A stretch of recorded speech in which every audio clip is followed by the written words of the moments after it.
Today's rule of retirement is looking at the impact of a loss on a stock market portfolio.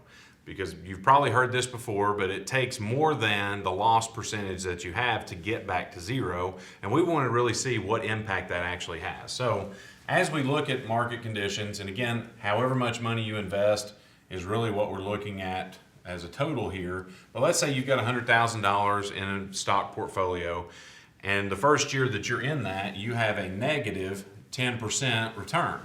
And so the question is, how much do I have to make to get me back above zero? And the answer is obviously more than 10%, but really you would need to make a 12% return to get above $100,000 in that next year or over that next time frame to make up for this loss that you had. And so you say, okay, well, what if things are worse? What if we have a 20% drop? Well, when we look at this, we know that with a 20% drop, we have to have a positive 25% return to be able to break even over that period of time that the loss happened. And so the biggest impact, and where we see most people scared of the market, is what happens if another 2008 event happens in our retirement. That was a year where the markets lost 37% in an annual time frame.